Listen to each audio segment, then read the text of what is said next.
Hi, I'm Carrie. Welcome to my channel. Today I am doing the hashtag Beetlejuice Tarot tag that was created by Robin at Robin's Reflections. I believe she created this in anticipation of the Beetlejuice Tarot that is coming out very soon. Or maybe it's released by the time this video goes up. And I think for the Beetlejuice movie. And me personally, Beetlejuice is a favorite of mine. I love watching it during this time of year. So I knew that I had to definitely participate in this tag. There's 7 prompts, so let's go ahead and get started. Her first prompt, it's Showtime. This is a deck that feels cinematic. And as soon as she read the tagline on her video, I knew exactly the deck I was going to pick. And it's funny because she picked this deck for a different answer. Tarot of Haunted House. This is my cinematic deck. This is by Sasha Graham and Marco, is it Pierre Ferradici? Maybe? It's put out by Lo Scarabeo. I would be all in for a cinematic feature on this deck. I love it to pieces.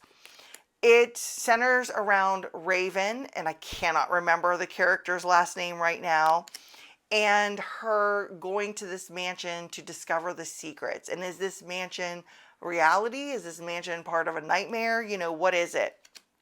And she comes into contact with all these other people and all this other stuff that's going on, and you know, the archetypes of the tarot, and it's a fun deck. However, it gives very deep readings. I don't see this as like a novelty deck. This isn't one that I just saved to pull out in the spooky times of the year.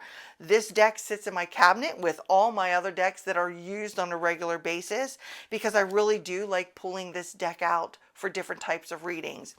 Especially if I want to really get to the bottom of something, dive into maybe underlying secrets, things that are hidden. I like to use this deck for that.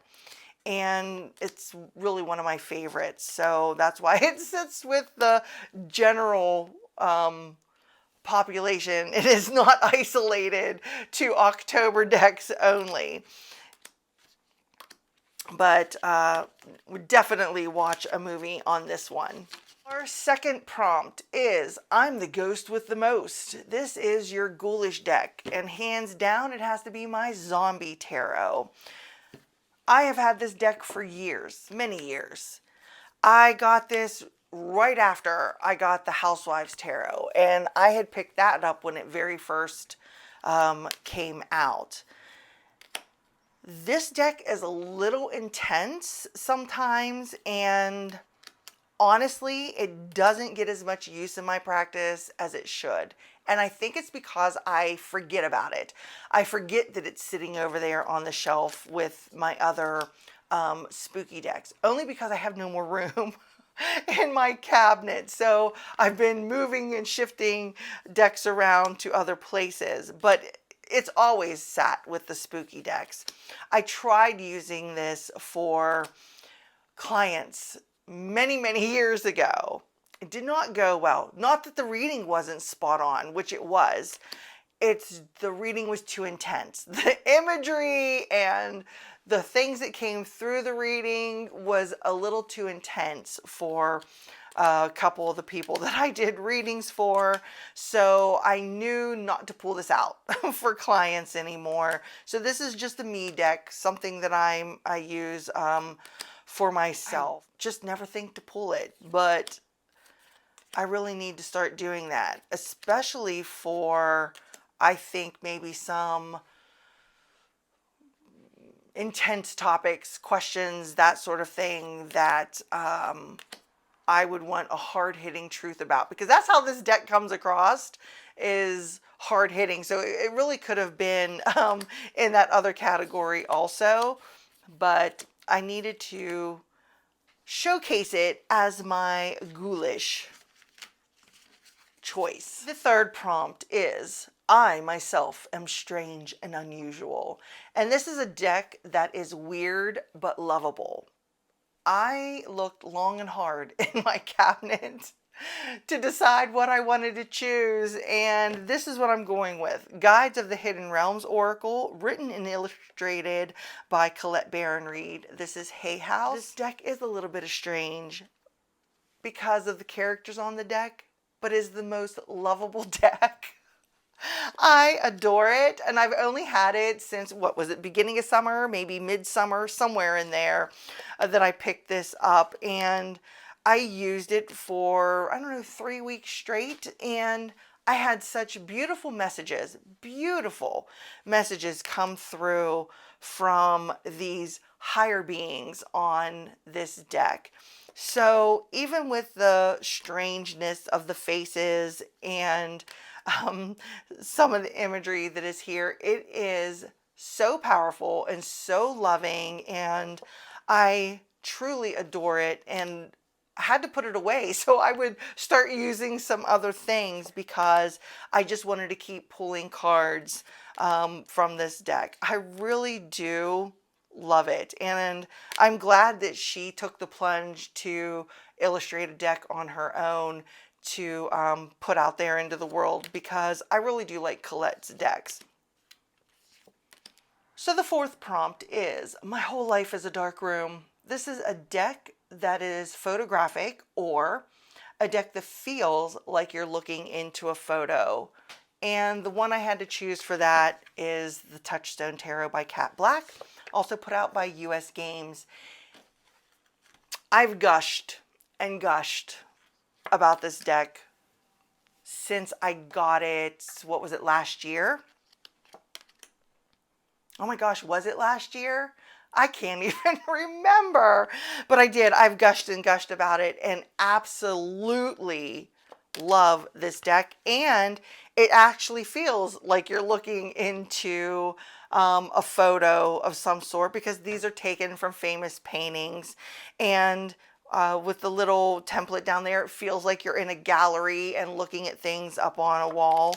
So this is a great deck for relationship readings. This will really flush out some of those relationship issues, and the expressions of the faces on these cards brings a whole nother layer to that relationship aspect in a reading. So I did several relationship readings with this deck, very insightful, and this became a favorite of mine. This deck became a favorite with clients, and yeah, this is my choice for photographic. Prompt 5, nice effin' model. Details, details, details. A deck that shines in details. The deck I chose for that is the Joie de Vivre Tarot by Paulina Cassidy, put out by US Games. I simply adore this deck. When I first got it, I'll be honest, I really wasn't sure, because I felt that some of the imagery was a little busy. But after you start working with it and reading with it, it's just like everything comes to the forefront, at least for me it does. And I love it. And there are a lot of details going on in the card, little tiny things to, you know, look for and stuff.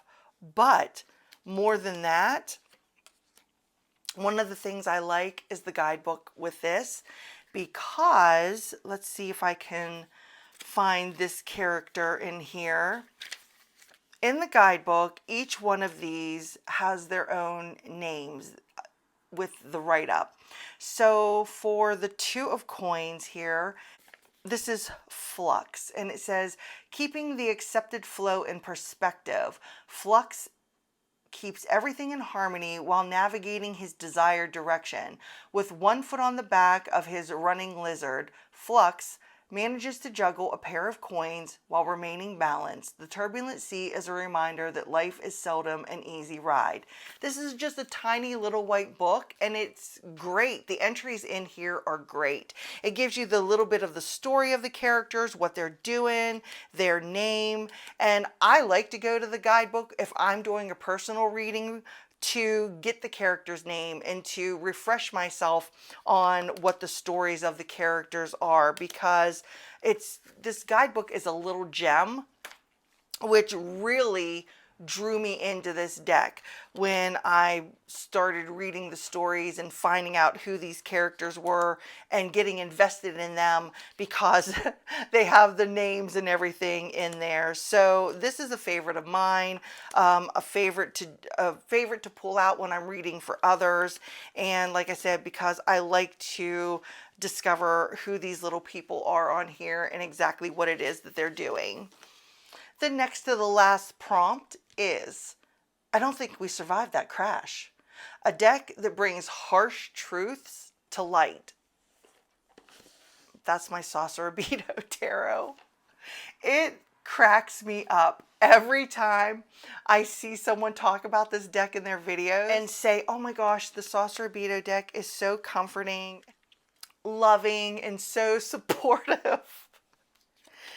And this deck tears me up. It really does. And it's in a good way, not in a bad, it's in a good way.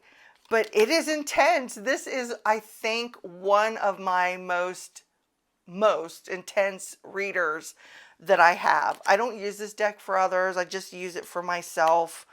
And it's a very shadowy deck for me. It also, I better want to know what it has to say when I ask it a question, because there is no beating around the bush of this is what you're doing and you better face it right now. So like I said, when I hear others talk about how loving and supportive and gentle this deck is, I get a kick out of that, because it's the complete opposite way for me. And I think that's very interesting. I love to hear others' viewpoints of how a certain deck reads for them, or the readings that they like to do with a deck because of the energy in that. And it really shows how each of us approach decks differently, and it really shows how each of us senses energy differently, and how decks speak to us differently. So this is an intense little bleep. I'll just say bleep, but I love it. I love it. I love everything about it. And our final prompt of this Beetlejuice tag is, and you let Beetlejuice out and you didn't put him back. A deck that can get a little out of pocket. So I chose the Outlaw Oracle for this.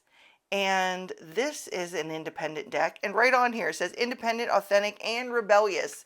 And that is exactly what this deck is. It is a little bit on the rebellious side. On the back, evocative images and pull no punches truth.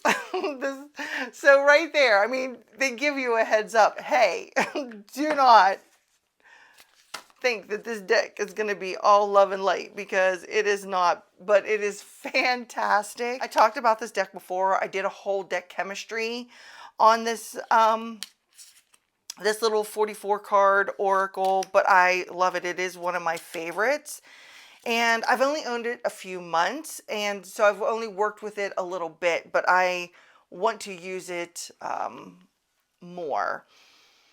It's not one that I would ever like push to the back of a cupboard. It stays right in the front so I can grab it when I need it. And yeah, it's a punchy little deck, and definitely tells you like it is. So, you know, on Saloon, we have Escapism, Good Times, Hideout. And I cannot read the little thing, but it's in the guidebook, the other words that are also on there. Let's see, can I read Desert Rose? This is, I think it says Beauty in the Dust, maybe? oh my God, I don't know. It's a little bit too small for my eyes, but that's okay because it's, like I said, it's in the guidebook. This is photographic, and I really do enjoy this. This is put out by Hilary Banks, and you can find it on theoutlaworacle.com. I believe that's the name of the website. I said that. Oh yeah, theoutlaworacle.com. I thought that's what I saw on the bottom. But yeah, this is a straight shooter, I guess is a good way to put it in cowboy terms. So I'm really glad I have it in my collection because, you know, sometimes you need that. You don't want a deck that's all fluff and, you know, light and comfy in that. You want a deck that's going to say, girl, pick yourself up. It's time to do something different. It's time to start acting different in that. So that's kind of how I feel about this Outlaw Oracle. So thanks for hanging out with me today. I really appreciate you being here. So thank you, Robin, for creating this tag. It was really, really fun to do, and I can't wait to catch up on all the other videos to see what others have chosen for these great prompts. If you like this video, don't forget to give it a thumbs up. I appreciate all the love, and subscribe if you haven't done so if you want to see more from me. And until I see you next time, bye.